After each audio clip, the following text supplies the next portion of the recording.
안녕하십니까. 원가정 인권보호TV 시청자 여러분, 오늘은 특별한 가족을 모시고 방송을 하게 됐습니다.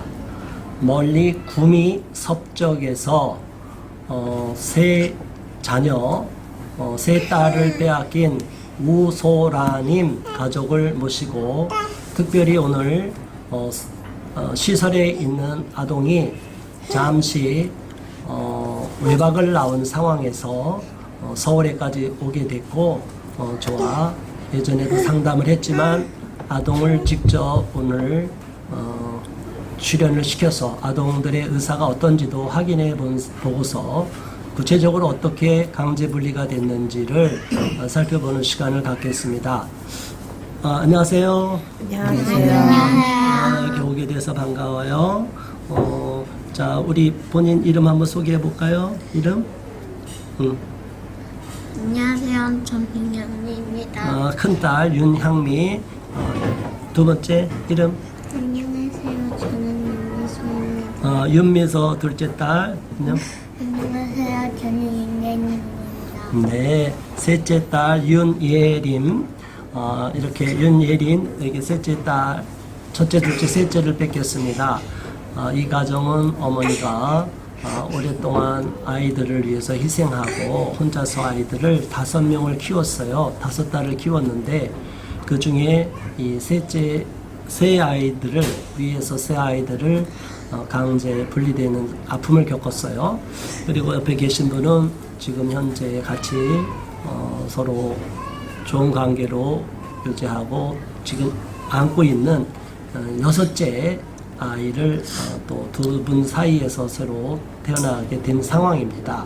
자, 그러면 최초로 어떤 일이 벌어져서 이렇게 어려움이 벌어졌는지를 먼저 어머니한테 물어볼게요. 이 사건이 언제 일어났나요? 작년 10월 28일이에요. 작년 10월 28일이면 지금 벌써 9개월, 10개월이 넘었죠? 네. 11개월로 접어드는 것 같은데, 그러면 어떤 사유로 분리됐는지 좀 설명을 부탁을 드릴게요. 아이 얼굴에 멍이랑 팔에 멍이 있다고. 아이들한테 네. 얼굴과 팔에 멍이 네. 있다고. 그러면 그거를 어디서 그걸 발견해서? 학교에서요? 기간제 교사 선생님이 우리 큰애가 이제 한창 코로나 심할 때 마스크 의무적으로 해야 되니까 네. 학교에서 하고 다녀서 했는데 이렇게 멍이 보인다고 이렇게 얼굴이 이렇게 보여서 이거 아동 학대 같다고 이제 신고를 했다 하더라고요. 위클래스 쪽으로. 그래서 위클래스 쪽에서 연락이 왔는데 아이하고 상담하고 보내겠다, 하교를 시키겠다 하고 아이가 너무 많아서 전화를 했어요. 네. 학교에서 올 시간 너무 지났는데 한 3시, 4시 지났는데도 안 와갖고 전화하니까 위클래스 상담을 받고 있대요. 근데 위클래스 선생님이 저희가 상담하고 아이를 하교시켜드리겠다. 그러고 말았어요. 근데 갑자기 애가 안 오니까 저희가 상담해서 학교를 전화했거든요. 네. 학교에서 신고를 했다는 거예요. 아동학대로. 그러니까 얼굴에 멍 하나만 있다는 그 사유로 네. 그게 어떻게 생긴 멍인지도 전혀 확인하지 않고 이게 부딪히는 멍도 있잖아요. 네네. 이렇게 아이들이 놀다가 네. 쉽게 말해서 이렇게 그냥 이렇게 탁자 같은데 박은 멍도 그렇죠. 있고 그런데 내 팔하고 이렇게 얼굴 있는데 3명 다 그렇다고 똑같이 그 아이들이 둘째, 셋째도 멍이 있었나요? 네네네. 근데 서로 놀다가 부딪힐 수도 네. 있고 그랬는데. 근데 진짜 멍도 큰 게 아니라 정말 작은 멍 있잖아요. 네. 그러면 우리 우리 향미가 몇 학년이었죠? 지금 몇 학년이지? 지금 6학년. 6학년, 작년에 5학년. 그럼 향미는 얼굴에 멍이 되고 그랬는데 그게 엄마 아빠가 때려서 생긴 멍이에요? 아니면 놀다가 생긴 멍이에요? 몰라요? 어떻게 생긴 멍이에요? 엄마가 때렸어요? 아니요. 그렇게 어떻게 생긴 멍인지 모르고 네. 얼굴에 멍이 생긴 거죠? 네. 막 장난치고 놀다가 생길 수도 있는 거죠? 네. 그랬는데 선생님한테 얘기했어요? 어떻게 생겼냐고 물어봤을 때 학교에서. 그건 안 물어봤어요. 그냥 안 물어보고 네. 그냥 멍이 있다는 거를 갖고 그냥 선생님이 일방적으로 신고를 했네요. 우리 향미한테 물어보지도 않고 이런 일이 벌어졌습니다. 자, 우리가 안타까운 건 뭐냐면 최근에 학교에서 선생님들이 서희초 사건 이후로 부모들이 신고해서 억울한 일을 당하고 악성민원에 시달린다 해서 교사들이 억울한 일을 많이 이야기하는데 저희 쪽에 신고당한 이렇게 강제 분리돼서 저희한테 아동인권 침해로 신고한 가정들 여러 가정이 학교에서 이렇게 선생님들이 일방적으로 자의적인 판단에 의해서 객관적으로 살펴보지 않고 아동이 얼굴에 멍이 있다는 그 사유 하나만 갖고 그것도 어떻게 생겼는지 아동한테 물어보지도 않고 그냥 강제로 아동학대로 신고해서 우리 큰애뿐이 아니라 둘째, 셋째까지 세 자녀를 강제로 분리시키는 이런 아동인권 침해를 저질렀습니다. 그러면서도 저들은 이거를 당연히 잘한 일이라고만 생각하고 있어요. 학교 선생님들이, 교사들이 교권을 보호하기 이전에 우리 부모들의 훈육권, 양육권, 그리고 원가정에서 부모로부터 강제 분리됐을 때 아동이 겪을 심각한 트라우마나 후유증이 있는데 거기에 대해서는 전혀 고려하지 않고 그리고 부모나 주변 사람들한테 탐문해서 이 가정이 어떤 상황인지 알아보지도 않고 일방적으로 강제 분리시키는 경찰에 신고해서 분리되게 만드는 이런 일이 벌어졌어요. 자, 그러고 나서 그런 일이 겪고 나서 강제로 분리된 일을 경찰로부터 접수받았는데 어떻게 연락받았나요? 저는 이제 경찰서에서 연락이 왔어요. 시국 경찰서에서. 그날 그러니까 작년 10월 28일 날. 네. 전화 와서 갑자기 애들 보냈으니까 출국 그쪽으로 조사를 한다. 그래서 그쪽 아동학대 그런 특수 수사팀에 넘기겠다. 일단 뭐 거기가 이제 경찰서는 어디 경찰서인가요? 칠곡 경찰서. 네. 구미 섭적이 칠곡 경찰서 네, 관할이군요. 네. 그쪽으로 해서 넘기겠다고 해서 아이들은 어떻게 되냐. 일단은 조사를 받아봐야지 안다. 그래서 조사를 나오라 그러면 응해야 된다. 네, 일단 알겠습니다. 그러고 아무런 해결책을 못 썼어요. 저는. 그리고 나서 분리되고 경찰한테만 연락받고 그 다음에 공무원들이나 그 아버지원에서 연락이 왔나요? 네, 왔었어요. 그날 당일날 아니면 언제? 좀 지나서요. 며칠 지나서? 네, 며칠 지나서 시청분들 먼저 만나고 그 다음에 아버전 만나고 그렇게 됐거든요. 그리고 났더니 이미 분리됐다. 네, 이미 분리되고 아이들을 보호를 위해서 분리된 거다. 아이들은 보호받을 필요 있다. 그렇구나. 그러면 법원 결정문이 나왔을 텐데 그 네. 결정문 언제 받았나요? 그건 자세히 기억 안 나요. 일단 받긴 받았어요? 네. 나중에? 네. 법원 결정문이 받고 그래서 항소를 했나요? 아니요. 항고 안 했죠? 이런 방법을 항고를 하는 방법을 아무것도 몰랐고 이런 원가족 복귀 이렇게 시민단체위원회 이런 걸 자체를 몰랐어요. 사실은 우리 시청자 여러분 지금까지 아동 인권에 대해서 관심 있는 분들은 영상을 보면 아실 겁니다. 원래는 형사 사건, 강력 사건이라 하더라도 경찰이 출동해서 미란다 고지 원칙이 있어요.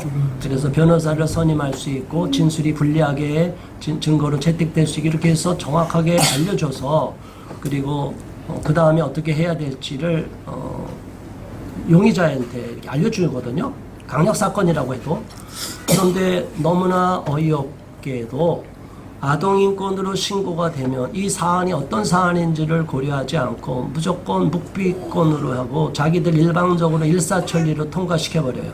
그리고 이렇게 부모들한테는 아무런 연락도 안 해주고 이 최초로 분리됐을 때 항고할 수도 있다. 또는 친인척 할머니 할아버지한테 대리양육 가정위탁, 친인척 가정위탁으로 있다는 거를 정확하게 법에 있는 내용도 알려줘야 되는데 이 사람들은 그걸 다 생략하고 무조건 시설로 끌고 가버리고 말아요. 그리고 판사들이 판결할 때 공무원들이 쓴, 경찰이 쓴, 그리고 공무원들이 쓴 나름대로 자기들이 일방적으로 쓴 그런 부모들의 행위에 대해서 그게 실제로 맞는지 안 맞는지는 전혀 고려하지 않고 아동 학대라고 의심되는 그거를 아동 학대라는 확정범으로 그 혐의가 아니라 자기들이 의심이 된 것 자체가 완전히 뭐 1차 판결로 법원 판결처럼 자기들이 결정을 내서 이 사람들은 아동학대가 틀림없습니다 해서 다 거기에 맞춰서 서류를 꾸며갖고 재판장에게 넘기면 판사들이 이런 내용을 모르니까 그들이 주는 서류만 갖고 이렇게 판결이 나오는 거예요. 자, 그 이후로 이렇게 뺏기고 나서 어떤 조치를 취했는지 그 좀 설명 좀 해주시기 바래요. 그러고 나서 이제 아보전도 개입을 하고 아보전이 개입을 시작해서 이제 아보전하고 아보전에서 모든 행정 절차를 밟아야 애들을 데리고 올 수 있다 해서 처음부터 초기 상담부터 해서 모든 행정 절차를 끝까지 밟았습니다. 정말 아이들을 데리고 오기 위해서 제가 한 노력에 비하면 서류를 써도 못 찾을 판이에요.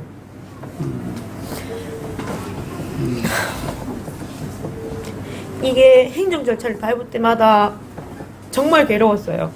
하루하루가. 제가 혼자 그렇고 되고 나서 제가 20살을 바쳐서 저희 애들을 이제 키웠기 때문에 저한테는 소중한 애들인데 그 행정 절차도 이게 안 된다, 저게 안 된다, 뭐 차일피일 미루고도가 뭐 대답도 이렇쿵 저렇쿵이고 뭐 된다 안 된다 이렇게 확실히 말도 안 해주고 뭐 아이들하고 또 스케줄을 맞춰야 된다. 그래서 거기에 대한 스케줄을 다 맞췄어요. 제가 막내를 낳기 전에 다리를 다쳐서 수술한 상태에서 이제 재활 운동도 해야 돼서 제 다리 수술 밀어가면서 그 모든 행정 절차를 다 밟은 것 같아요. 네. 정말 그 행정 절차에 대해서 하나도 빠짐없이 거기서 아보전에서 하라는 대로 다 했어요. 전부 다 처음부터 끝까지요. 근데 이 서류 다 내고 나서 아보전에서 서류에 문제 없다. 이제 마지막 사례위원회까지 해도 아무 문제 없다. 그 마지막 조차에서도 아무런 문제 없다고 했어요. 그 마지막 서류까지도. 근데 사례위원회에서 그렇게 결정하니까 사례결정위원회. 네, 거기서 하는 말이 엄마가 심리적으로 위험하다, 경미하다, 아이들을 케어 못한다, 그 제약대의 우려가 있다, 그리고 아이들을 제대로 못 본다. 아이들을 제대로 못 보면 제가 20살에 애를 안 낳았을 거예요. 저는 제 20살이 없기 때문에 이 아이들이 계속 저한테는 20살에 진짜 증명될 수 있는 저희 아이들이에요. 그러면 엄마가 그 아이를 5을 키우고 이제 6째 이제 낳아서 같이 키우는데 두 분 사이는 아직 혼인 신고를 하지는 않은 상태. 네. 그러면 정부에서는 뭐 어떻게 지원받는 게 좀 있었나요? 저는 이제 한부모 가정으로 있어갖고 이제 이 사람은 만난 지 한 이제 2년 정도 된 거고요. 네.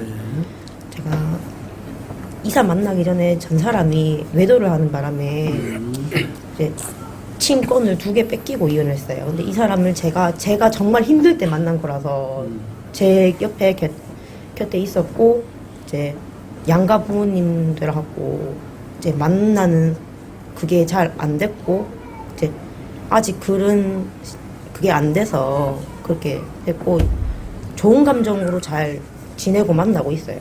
잘 살고 있고요.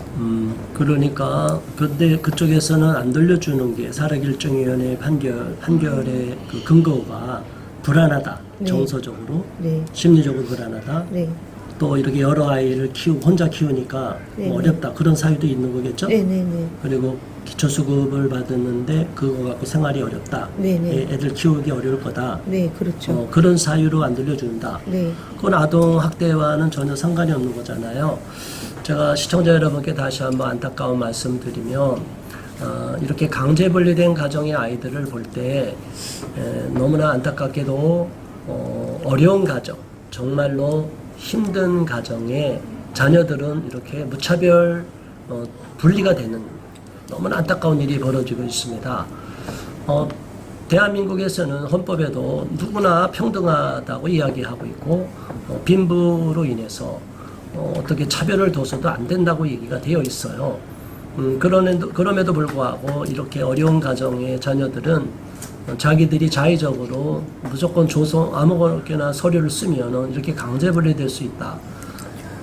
우리 세 아이들이 정말 실제로 학대가 됐는지 안 했는지는 정확하게 파악도 안 되는 상태에서 자기들이 볼 때 얼굴에 멍이 생겼다는 아이 그 핑계로 그 사유로 분리시켰는데, 그렇다면 아이들 놀다가 멍 들고 다치고 그러는 경우는 모두 다 아동학대로 분리해 갈 건가요?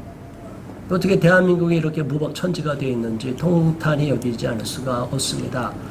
자, 이어서 다음 이야기는 잠시 쉬고서 또 이야기를 나누겠습니다. 고맙습니다.